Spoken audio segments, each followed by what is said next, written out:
This afternoon's hobby enhancement is hot.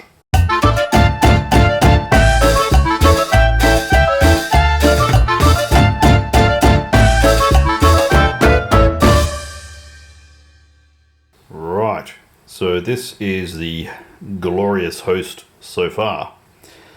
It's been a little while because I held off basing this lot until I tried a few games of the old world and put in some orders for movement trays and bases and things, and decided to go ahead with the back to basics options, and they came through a little while ago, and I finally got around to basing up and undercoating all of this lot. So previously I'd invested in picking up a whole lot of these bases, the old GW25 millimeter bases for all the demons, and then I found out the base sizes had changed, so it's really only the blue horrors that need the 25mm base, and this lot, which will be pink, will need 30mm bases, so that was mildly vexing. So the current mob is sitting somewhere around 2,700 points. And what I've got in brief is 2 blocks of 20 of what will be pink horrors. These I think are very, very old Games Workshop, possibly Marauder. Doesn't actually say. It's altogether possible they're a copycat brand from sometime in the late 80s. Who knows? But they're the reason I decided to do this army. These wacky looking things. I did have a few of these guys, a couple of boxes of the more modern day horrors. I'm using those as blue horrors just because the numbers of this type of model compared to this type of model work out that way in my collection. On top of that, we have 2 units of 4 screamers. We have 3 units of 5 flamers, or thereabouts, mix and match. I've got this random dude who I might paint pink and call an army standard bearer, I don't know, just as an option. I've got a musician from what would have been the regular horrors back in the day, but I don't like the model or the way that he's wielding his thing, so I'm going to use that as a test piece. More on that in a moment. The test pieces. I'll use this chap as a herald. He's technically a chaos warrior, I think, but I'm going to use him as a herald because he's classic, he's metal, and he's on a big disc with spikes.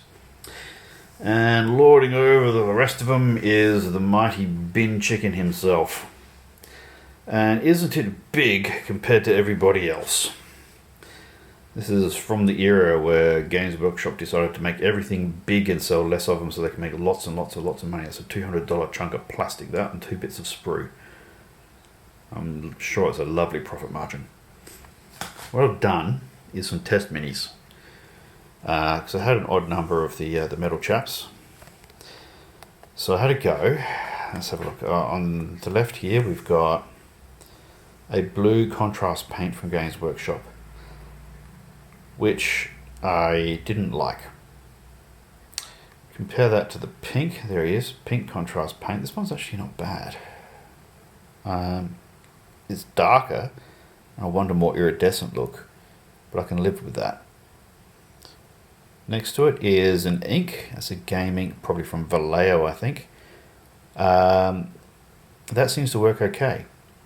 So both of the pink ones are okay. What I might do is mix and match a bit. I might even paint some of them half and half just to break it up, because otherwise that chunk there and that chunk there are going to look mighty homogeneous, and I need to probably add a bit of variety.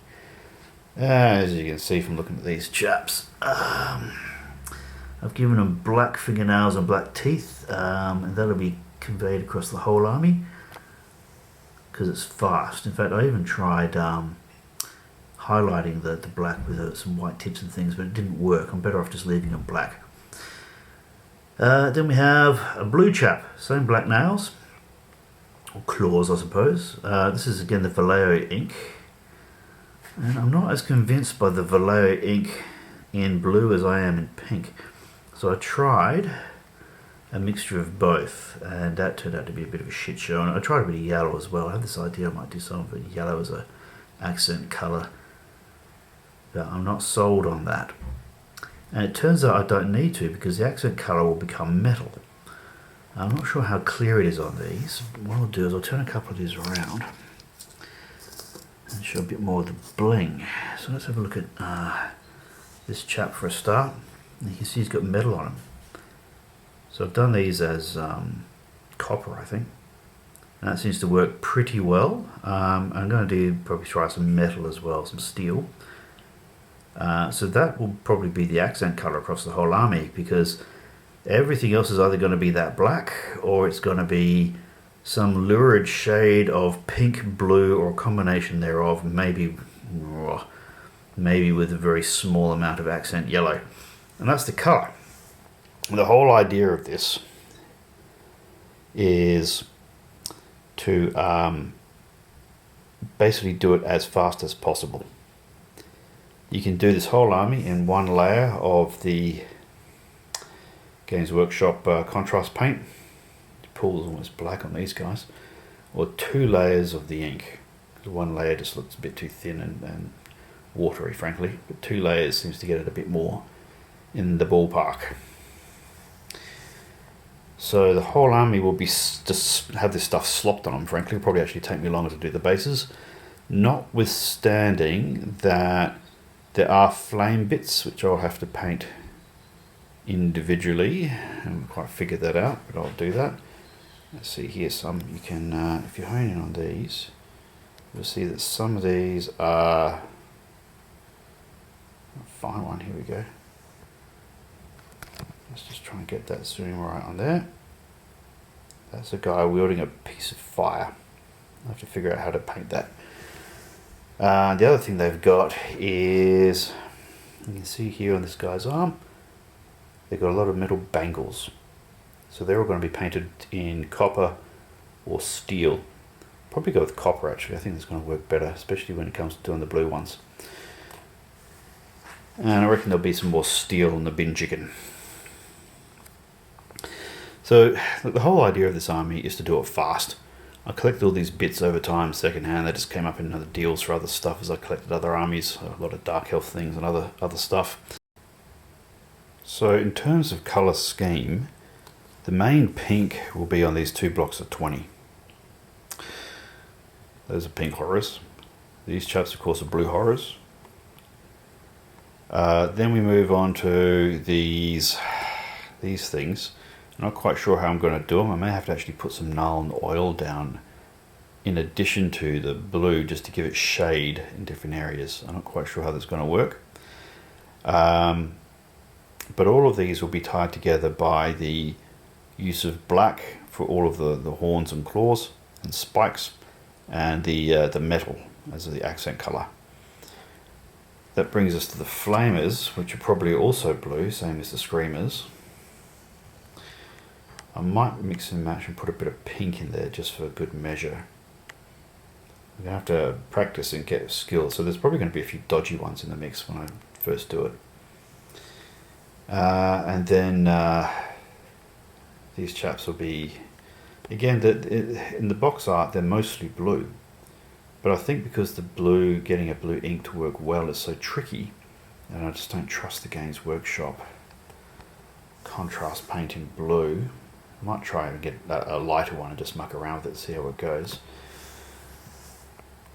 But I'll probably end up doing more lurid colours, so it's not all blue and white. I think that's probably going to get a bit dull. But you can see how getting the blue right is going to be much harder for this army, because more of it is blue than pink. And while the pink seems like an easy job, I mean, I'll start off with my 40 horrors here and just slop pink all over them. But I'm going to have to muck around with the blues to get that right. Otherwise the whole army is going to end up looking just, I don't know, not quite right. So I'm going to speed paint the shit out of it, except for the characters. In fact, truth be told, I'll probably speed paint my epoxy standard bearer here. I don't want to try and convert him into one of the metal figures. I don't think they'll translate very well. And there's nothing special about this guy. He's just going to have a standard for those days I decide to take one. But this fellow this metal chap, you'll get a little bit more time and attention. It's going to be a bit of a tricky one actually, because the steel blends into the magical bits. And the bin chicken's going to be a head fuck. It'll probably take me as long to paint him as what it'll take to paint the rest of the army. There's a lot of detail in that thing. There's going to be and I've got to get the ink right first time, because there's only one of them. There's no going back. So I have to work out what gets the blue, what gets the pink. That sounds a bit off. And then the file will have to be done carefully, and then there's the metal. There's a fair bit of metal on this guy, and once the ink is down, doing the metal is one of those things where you can't muck it up. You can muck it up a little bit on these little rank and file chaps, and there's a couple of mistakes on these, but if you muck it up on the big boy, that model could all go horribly wrong, and it's $200 bloody worth. You can't just paint over the top of it once it's been washed. So that's probably going to take I don't know, probably might take me a month or two for most of the rank and file before I get carried away with detail. The big chap's going to push out the time frame a bit longer. Yeah, and I'll be using nylon oil over the metal. That's what I've used so far. You don't really need to do much more on top of it after that, particularly if you use a brighter shade of steel or copper.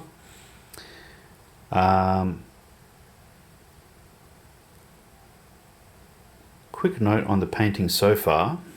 Some of these were bare metal when I got them. Some of them were bare plastic, even some of them are still on sprue. This lot in particular were undercoated black, so I've spray undercoated them white, but it didn't cover 100%. And what I've done with this army, because the whole idea is to slop the wash or the inks over white. So rather than hand paint them all white, I went and got a new sort of cheap airbrush. So I've never met an airbrush I couldn't fuck up while trying to maintain it. And my good one is not working for some reason, so I went and bought one that was probably about half the price, and less things that you can break on that. So I went and undercoated or base coated the entire fucking army in a Vallejo white air. Vallejo air is good for people like me who just cannot be asked mixing paint with thinner to make it work. Vallejo air will go into most airbrushes and just blast out nice and simple. So yeah, that's why they're all got a very lovely smooth finish. I did think about going back and doing more layers, but then I thought, well, they'll just lose detail, and you can go too heavy with an airbrush and you end up a bit like a spray can, and it ends up pooling. And airbrush paint is not the same as undercoat paint. The undercoat paint I think is designed to be very light, maybe a little bit powdery, so that other paint sticks on the top. Whereas the Vallejo Air is more of a satin finish, particularly if you pour too much of the stuff on. Okay, well there we go. That's the army. This will be a real quick and simple themed army in the same way that I did the Corn Demons in a simple colour, only this hopefully will be a shit ton faster to paint. I do not want another multi-year Dark Elf saga. The general idea is to get through this fast, because I have an Empire army in mind. I finally figured out how to do an Empire army efficiently, and I've got a theme of how I want to do it, which is probably not at all competitive. Most of my theme ideas are not competitive, but yeah, I want to get onto the Empire army before, I retire or something. And I've also got my eye on a classic Chaos Warrior list I'd like to do, and doing a Night Goblin themed army sounds entertaining. By the time I've got anywhere near that, I'll probably have some other ideas, and be painting another fleet of something for some finicky game, and I've got far too many bloody projects, frankly. So, on that note, thanks for watching. Feel free to hit like, subscribe, etc. Hopefully I'll get this mad thing done in a reasonable time frame. But for now, time to call it a day.